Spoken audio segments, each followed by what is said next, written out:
believe it or not, she actually has a story. So this is a story of an empath who told me as I was coloring her, I'm healing. I thought that was very interesting. So to start from the beginning, she is a part of a very powerful bloodline that is attached to a matriarchal deity or entity.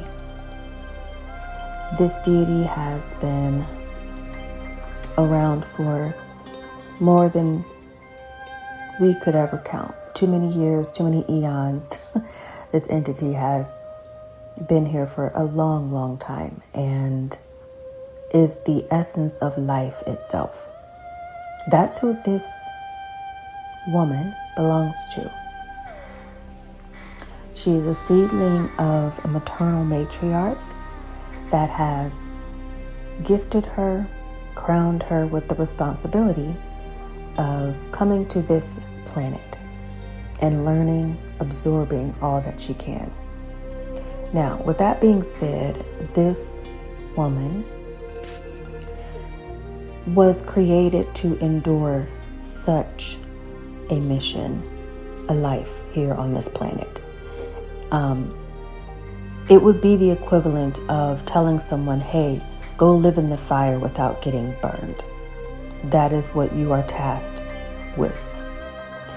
And of course, she was made in the image or the ability to do such a thing, if that makes any sense. Okay, so it's all in her spiritual chemistry, her makeup, her water placements, fire placements, wind, all the things were put in place so that she could survive and do this life here on this planet. She seems to be from another cosmic place, Venus, so to speak. And if it's not where she's from, it's where the entity herself is from, the matriarchal deity that governs, that made or created this woman. Her spiritual makeup or DNA has a lot of not just water placements, but Aquarius placements. A very powerful Aquarius placement that is instrumental in helping this woman complete her mission, her orders, her purpose. But it also reflects her lineage, her bloodline, who she's tied to. Like I said, it's a very maternal entity that is life itself, like water. Okay, none of us would be here without water. And if you look very closely at how the Aquarius symbol is made, it looks like water. So she has a very powerful, strong lineage, bloodline tied to a matriarchal deity. This matriarchal deity has chosen certain bloodlines to replicate itself. Thus, the woman in this art.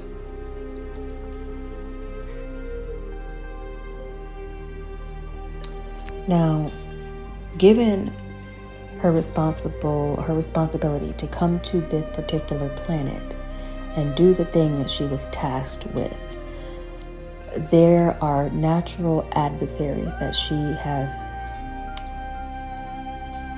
been targeted by, that she has gotten the attention of, whether it was purposeful or not. It really feels that she wouldn't try to attract any negative energy, not on purpose anyway, but this energy that I'm seeing here, it's drawn to her. And it's an overlord, a very egotistical, it feels masculine energy that she's caught the attention of this overlord. Now, I say overlord because this entity isn't just, an entity who is masculine in nature. It's actually a bit cosmic, because it has also been governed to control, guide other lower level entities. So it's seen as like I said, overlord, if you will. Whether it's a human overlord or cosmic alien overlord, that doesn't matter. It's probably all in the same, right? It's probably a bit of everything. But it is very masculine, very I almost said obsolete, but very opposite of what she actually is and what she embodies, which is why it has a natural affinity to her energy, to look her out, seek her out. So at any rate, this overlord energy operates in the alpha beta structure. So it will sit back and make all the rules, the regulations, and, prioritize how they're going to come against whoever it wants. It does a lot of, I don't want to call it micromanaging because that's too much of a human behavior, but it could be seen as micromanagement. But basically, it's just a glorified way of saying that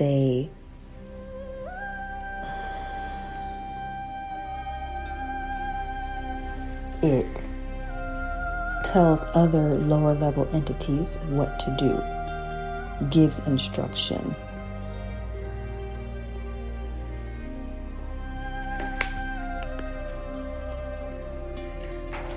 Yes, so a glorified way of delegating jobs, agendas to other lower level employees, beta energy.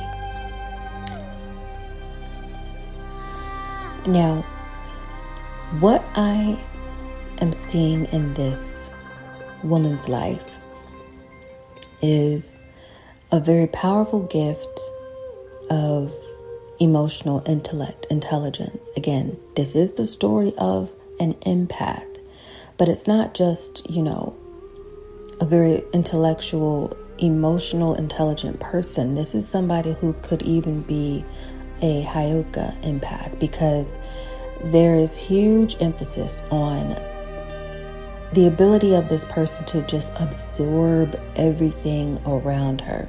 So this is somebody, I'm going to just say it plain out, this is an introvert at heart. This is somebody who doesn't even like for people to be in their energy, because that's how sensitive they are emotionally. They can pick up on someone's brainwave activity is what I am channeling.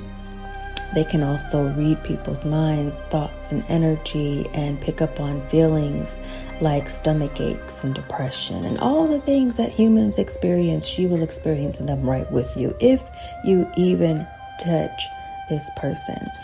Because again, she is innately created to come to this planet and absorb knowledge. She is here to learn something that not everyone can learn, not everyone can absorb or even tolerate, because whatever it is that she is learning, it is something that is like seeds. It's going to be passed down to the next generation and the next and the next and the next.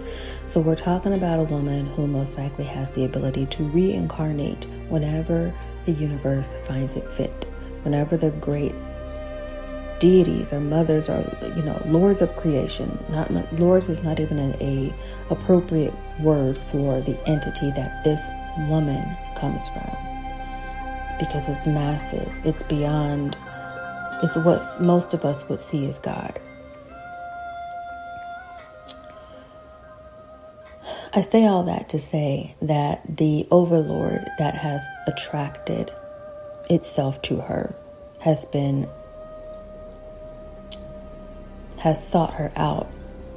And I don't know if it was on purpose or by accident, but the Overlord has spotted her, seen her, become aware of her, and innately understands her purpose, which counteracts, conflicts, or again, it's the complete opposite of what he has been assigned to do. Again, it's like a very masculine energy versus a very feminine Venus energy. So this Overlord has an agenda to recreate this woman, to create some type of mimic, copycat, doppelganger of her. What I'm not understanding is why. Why would, if you have such a problem with this woman's existence, why would you create an agenda to replicate the woman that you are so against taking life? You know what I mean? Why would you want to replicate the thing that you feel is conflicted with your survival, challenging your authority, possibly destroying your empire? Why would you want to recreate an energy that you feel so threatened by? But that's what I'm seeing this woman has been dealing with.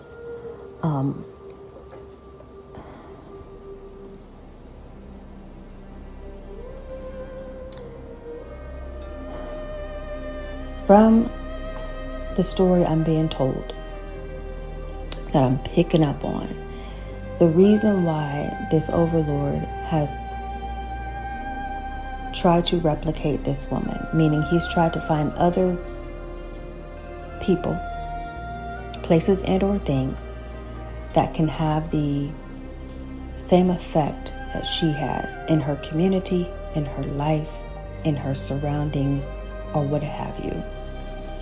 He's tried to find other people to pretend to be her because of the magnitude of her gift. Her gift being this magnum opus. Now, when you say magnum opus, it's basically the equivalent of somebody did their big one. Okay, this is like a very powerful creation of art, of life, of whatever, okay? Magnum opus, please go look that up. It just means that somebody has a gift that they have brought to life in a way that no one else can do it. For example, Michael Jackson. I'll just say that Michael Jackson. It doesn't matter how much, who you are, how much money you have. You could never replicate Michael Jackson. No one can. No one would ever be able to do that. Yes, that is my opinion, but I'm pretty sure 99% of people would agree with such a statement.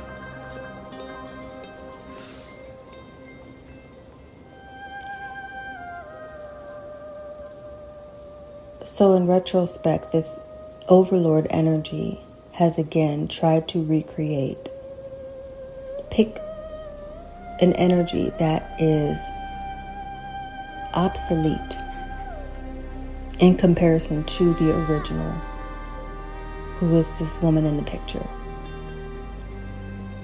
and has failed miserably, so much so that the ego is wounded, it's damaged, because whatever the mantis has done, whoever they hired, implemented to take the place of this woman, to destiny swap, steal her gift, if you will, has been such a disappointment that the ego is now bruised. Now, we're not talking about, just a regular man with a bruised ego. No, this is an Overlord who has been appointed over other lower level entities to attack this woman here. in a way that would break her, not just mentally, not just physically, not just financially, but spiritually more than anything. To take her off of her platform, to take her off of her purpose. Because her purpose is tied to her gift.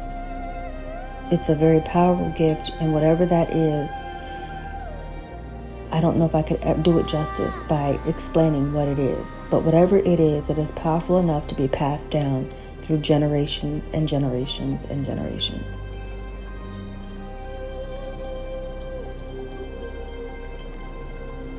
So now this entity has a personal vendetta. At first it was business. It was just an assignment.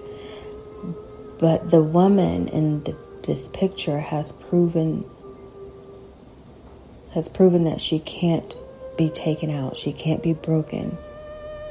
There are wounds, but there will never be defeat because of the protection that this woman has from a very powerful matriarchal energy that's very protective over this woman in the picture. Because she's a seed, a royal seed, it seems. This woman could have ties to an Egyptian bloodline. I'm pretty sure that's what this is. This is someone who is considered a foundational energy person. An aboriginal, if you will. Okay, this is a direct soul from a royal bloodline. I don't care what she looks like today. I don't care if she doesn't wear the most expensive clothes. This person may not look how you think a royal person should look, but trust me when I tell you the blood is beautifully connected to a royal lineage, no matter what she appears to be on the outside, which is why she attracts an entity such as an overlord who has the ability to hire people, places, and or things to stop, block, and steal other people's destiny.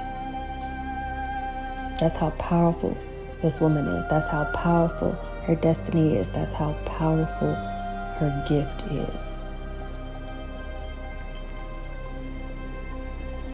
Now she's telling me I'm healing because of the multitude of attacks, spiritually, mentally, physically, financially, that she has experienced. Because she's in the phase of awakening. And it's not just awakening to your surroundings and the fact that you have been targeted. She has been marginalized. Okay? All the things are falling into place. She's understanding now why she had to go through such trials and tribulations, because the awakening is happening not just on a physical level, but this is a spiritual awakening. Crown chakra specifically that has been activated, and this is someone who is now connected, understanding who has created her, connected to that maternal, powerful, long-lasting energy, the one that has been here before time itself, the life giver. She understands something about the connection she has with that spiritual deity, and is now returning back to the old ways of whatever their lineage is about, right? That's the story behind this woman in the picture.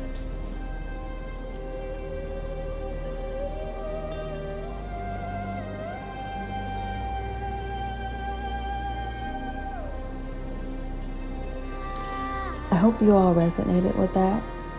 I hope you enjoyed listening to such a story. And I will see you all in the next one.